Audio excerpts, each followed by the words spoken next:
Salah satu kisah di surat Al-Kahfi itu kisah dua laki-laki Bani Israel, yang satu kaya, yang satu miskin, yang satu kafir, yang satu mukmin. Ceritanya dua orang laki-laki Bani Israel ini sama-sama Allah karuniai rezeki sebanyak 4.000 dinar. Sekarang 1 dinar itu kurang lebih sekitar 2,5 juta. Jadi ada 4.000 dinar. Lalu laki-laki kaya, laki-laki kafir, laki-laki yang tidak beriman, membeli sebuah rumah yang sangat bagus di puncak bukit dengan view yang luar biasa dengan harga 1.000 dinar. Sehingga kemudian dia datang kepada temannya yang mukmin, dia bilang, "Hei, yuk ke rumah saya tunjukin rumah baru saya." Datang nih ke rumah baru laki-laki yang tidak beriman. Pas ngelihat dari gerbangnya luar biasa, tamannya luas, ada rusanya, ada kijangnya, ada marmutnya, ada segala macamnya, ada onta, ada kuda, lengkap aja tuh. Ini rumah atau kebun binatang ya? Pokoknya rumahnya keren aja. Terus laki-laki beriman nanya, "Ini rumah baru?" "Ya." "Berapa kamu belinya?" 1.000 dinar. "Bagus kan?" Bagus. "Ya udah kamu beli atau 1.000 dinar. Ini rumah kayak gini banyak nih masih dijual." Akhirnya laki-laki mukmin ini pulang. Malam harinya dia sholat, kemudian dia berdoa, "Ya Allah, sahabat saya sudah membeli sebuah rumah yang besar, rumah yang bagus dengan harga 1.000 dinar. Maka besok saya ingin membeli itu di surga dengan cara bersedekah 1.000 dinar. Maka berikanlah untuk saya rumah yang lebih bagus di surgamu ya Allah." Dia sedekah 1.000 dinar. Lalu besoknya ketemu sama temannya yang tidak beriman, nanya, "Udah beli rumah?" "Udah." "Di mana?" "Nggak dekat dengan rumah saya, jauh," kata dia. "Di mana itu?" "Di surga." "Hah? Caranya gimana?" "Sedekah." "Wah, kamu mah orangnya fanatik lah, istilahnya sok soleh lah, apalah segala macam, Pak Haji." Diledekin aja tuh. Diledekin. Taulah yang udah hijrah kan gitu ya, suka ada istilah-istilah ngeledekin. Ya udah hijrah, anak masjid, apa istilah-istilahnya. Diledekin gara-gara dia bersedekah 1.000 dinar. Sebagai ganti temannya yang membeli 1.000 dinar itu bisa beli rumah yang besar. Diledekin terus. Setelah berlalu sekian lama, kemudian laki-laki yang pertama ini yang tadi tidak beriman nikah. Istrinya tuh cantiknya luar biasa, usianya ABG, cantik. Setelah selesai dia lamar, nikah, pas hari pernikahan ngundang temannya yang beriman. Datang ya ke acara pernikahan saya. Acaranya tuh weddingnya itu ada IO-nya, IO terkenal, paling terkenal di situ. IO Bani Israel. Paling. Jadi wedding bukan IO ya, wedding organizer-nya Bani Israel. Kan orang Bani Israel mah orang Yahudi ini kalau bikin acara tuh luar biasa ya. Kayak mereka bikin Tomorrowland segala macam kan. Jadi bikinlah wedding organizer ini bikin acara wedding yang luar biasa, menghabiskan berapa? Kalau sekarang mungkin di TV-TV itu suka diumumin biaya weddingnya itu berapa miliar kan, suka gitu tuh. Nah dia ngumumin. Atau kalau nggak dia umumin pun orang-orang bilang, tahu nggak itu acaranya habis berapa? 1.000 dinar. Habis 1.000 dinar. Dia nanya, ini emang habis 1.000 dinar? Ya, maharnya 1.000 dinar. Mahar si cewek cantik. Cewek paling cantik di kota itu aja. Tidak ada lagi cowok kecuali pernah suka sama tuh cewek. Tapi dia dapat gara-gara punya uang 1.000 dinar. Saya pernah guyon sama istri saya. Nanti kalau anak kita nikah, maharnya gak usah mahal-mahal. 2 miliar aja. 1 miliar buat dia, 1 miliar buat bapaknya. Nah, 1.000 dinar. Udah gitu dia pulang nih orang beriman. Malamnya dia tahajud, dia berdoa kepada Allah, ya Allah, teman saya udah nikah, dan saya mau masih gini aja. Tuh ya, ini pedoman buat teman-teman ya. Kalau ada yang ngasih kartu undangan, tanya maharnya berapa? Maharnya 10 juta. Waduh, saya pas nih 10 juta. Bilang ke Allah, ya Allah, sama kayak dia. Saudara saya, teman saya sudah menikah dengan mahar 1.000 dinar. Dan saya masih punya. Saya ingin melamar bidadari di surga dengan 1.000 dinar. Nikahkanlah saya dengan bidadari paling cantik di surga ya Allah. Ini 1.000 dinarnya, sedekah 1.000 dinar. Temannya punya anak, tanya pas lagi reuni SMP gitu ya. Lagi reunian tanya, kok masih sendiri aja? Enggak sendiri, cuma gak dibawa. To track menjawab pertanyaan yang nyelekit tadi. Loh kok kamu sendiri nggak ditemenin sama si dia? Lagi nggak enak badan. Nggak dibawa katanya. Loh kok nggak dibawa? Soalnya masih di surga. Cie.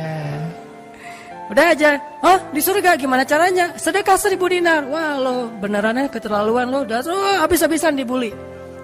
Dibully habis-habisan gara-gara dia nggak melamar cewek dengan 1.000 dinar, malah pakai sedekah untuk melamar bidadari Hurul Ain. Baca surat Ar-Rahman paragraf terakhir tentang Hurul Ain.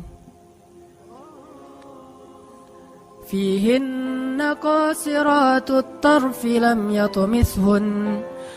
yatumithunna insun qablahum wala jan. Gak ada manusia yang kayak gitu.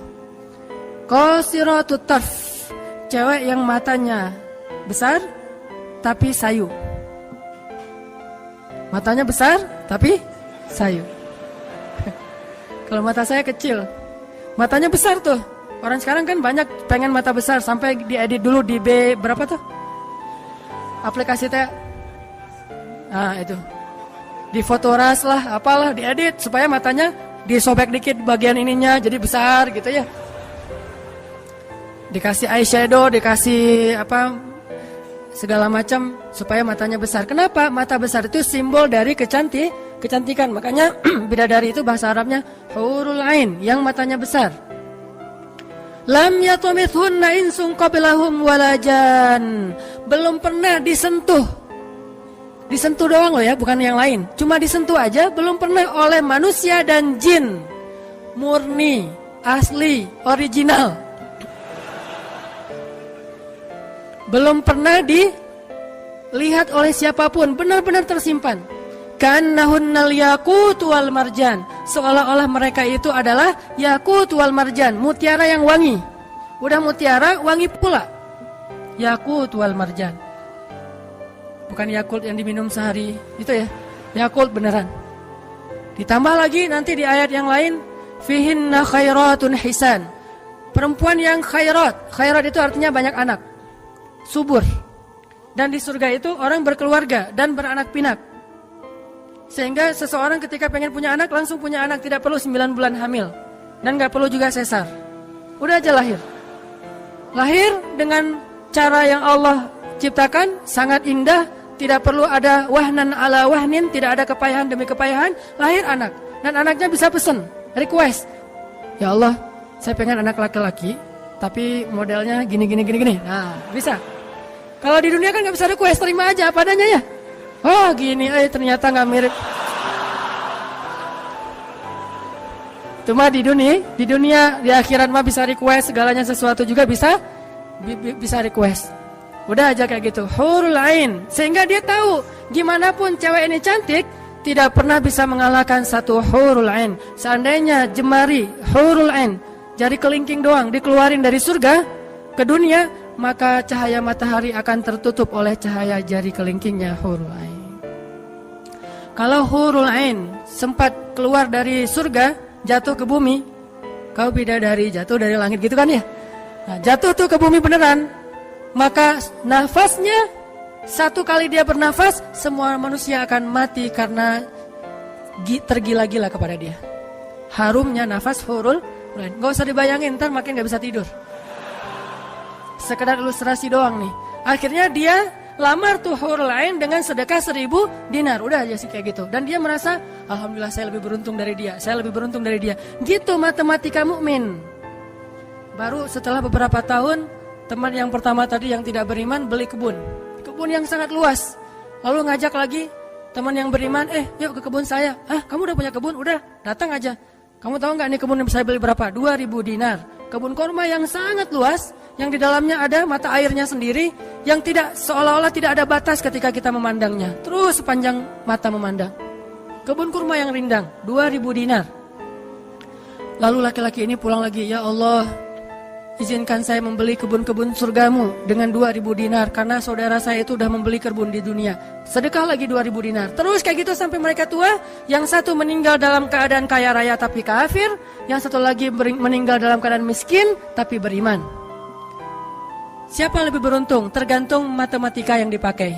Kalau matematikanya materi duniawi, pasti orang yang pertama yang tidak beriman lebih beruntung. Bisa menikmati dunia habis-habisan sampai hari tuanya. Tapi kalau matematikanya matematika mukmin, Rabbani, maka pasti yang kedua lebih beruntung dari yang pertama. Nanti setelah mereka meninggal, ini ceritanya panjang sekali dan kemudian jadi salah satu tafsir dari Al-Quran surat As-Saffat yang nanti kita baca. Di akhirat, kalau teman-teman tahu, kalau kita baca tafsir itu ternyata ya, di surga itu punya jendela. Kayak rumah punya jendela. Cuman saya nggak tahu seperti apa bentuk jendelanya, karena surga itu kata Nabi, ma la ainun ra'at wa la uzunun sami'at, yang nggak pernah dilihat oleh mata, yang nggak pernah didengar oleh telinga, yang nggak pernah dibayangkan oleh imajinasi manusia. Yang jelas ada jendela itu di surga. Nah, jendela ini apa? Jendela ini dipakai untuk mengintip ke neraka. Jadi nanti kalau ada kisah-kisah penduduk surga menyelamatkan orang-orang di neraka, itu lewat jendela itu. Kalau ada cerita penduduk surga dan penduduk neraka berdialog, itu lewat jendela itu. Bukan keluar dulu, sama-sama keluar terus ada ruangan khusus dialog gitu, enggak. Atau pakai misalnya Skype gitu ya, nelpon neraka pakai Skype. Tring, lagi disiksa, aduh ada yang nelpon, bentar dulu. Kan nggak ada yang gitu ya. Ini mah pakai jendela, jadi jangan pakai imajinasi teknologi yang sekarang. Nggak ada Skype, nggak ada WhatsApp call, video call gitu. Nggak ada line, yang ada lewat jendela. Begitu dia ngelihat ke jendela, dia langsung Allah berikan dimensi melihat neraka. Langsung Allah kasih ruang untuk bisa melihat neraka. Di neraka itu dia akan bertanya kepada malaikat neraka, ngasih kayak kertas gitu, tolong cariin yang namanya ini. Cariin. Oh ya, ini masa nggak kenal, kayaknya di surga. Emang siapa? Hananataki. Penduduk malaikat neraka mah nggak kenal. Amin, aminin atuh. Mudah-mudahan semua kita tidak dikenal di neraka. Dikenal di surga insya Allah. Kalau ini mah nggak boleh hurry, ini serius nih. Udah aja ngasih nama gitu ya ke malaikat penjaga neraka. Kenal nama ini nggak? Oh ntar dulu nanya ke yang lain. Kenal nama ini nggak? Oh ada tuh yang di pojok sana tuh lagi dihabis-habisin sama malaikat. Udah malaikat yang itu bawain sini gitu. Pas dibawain ternyata itu adalah laki-laki tadi yang di dunia saling bersaing dalam memperkaya diri. Satu memperkaya diri di dunia ya, satu lagi memperkaya diri di akhirat. Bro, gimana nasib lo sekarang? Waduh, saya sekarang disiksa segala macam, dia ngaku kesalahannya. Lah kamu gimana? Dulu kamu katanya beli rumah di surga, terus nikah di surga, terus beli kebun di surga, udah dapat. Wah, bukan dapat lagi. Ternyata 1000 dinar itu bukan satu istana loh, bro. 1 dinar itu sekian ribu istana. Sekarang saya 1000 dinar, bayangin aja. Hah, gitu. Makin sakit kan ya? Makin nelangsa, makin stres. Udah di neraka stres pula, stroke lagi, kena kejang-kejang gitu. Enggak di neraka kejang-kejang aja enggak enak, stroke enggak enak, apalagi udah stroke-nya di neraka kan lebih enggak enak tuh. Orang kena penyakit jantung di dunia enggak enak, ini penyakit jantungnya di neraka lebih enggak enak lagi. Ini mah imajinasi saya. Sesuai dengan di Al-Quran surat As-Saffat, dialog antara penduduk surga dan penduduk neraka. Inilah teman-teman matematika untuk mengukur siapa lebih beruntung.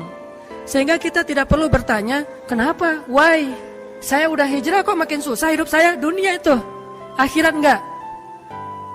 Kalau kita mengukur amal kita hanya dengan dunia, kita bakal sering kecewa karena Allah tidak menilai dunia ini bahkan lebih ringan daripada 11 sayap nyamuk. Seandainya kata Nabi, dunia ini di mata Allah ada harganya, pasti Allah enggak mau ngasih dunia kepada orang yang tidak beriman, enggak mau. Berhubung dunia ini tidak ada nilainya, Allah kasihlah kepada orang yang tidak beriman. Sedangkan yang bernilai, Allah simpan untuk orang yang beriman dan sabar. Pakai kacamata Rabbani, cara pandang Allah Subhanahu wa ta'ala. Sehingga ketika kita hijrah, kita minta tolong kepada Allah urusan dunia, tetapi kita yakin kalau kita istiqomah, ikhlas, maka di akhirat wa ma indallahi khair. Itu harus jadi mantra yang kita ulang-ulang tuh.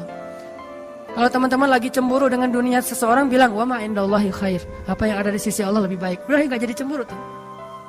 Saya pakai itu sebagai terapi buat diri saya sendiri. Kalau saya lagi ada rasa kayak kepengen apa yang orang punya, ada rasa iri, ada rasa cemburu, ada rasa kayak merasa orang lain lebih beruntung dari kita, saya selalu pakai mantra wa ma indallahi khair, wa ma indallahi khair, wa ma indallahi khair. Sehingga hilanglah rasa cemburu itu. Apa yang ada di sisi Allah lebih baik, Apa yang ada di sisi Allah lebih baik. Apa yang ada di sisi Allah lebih.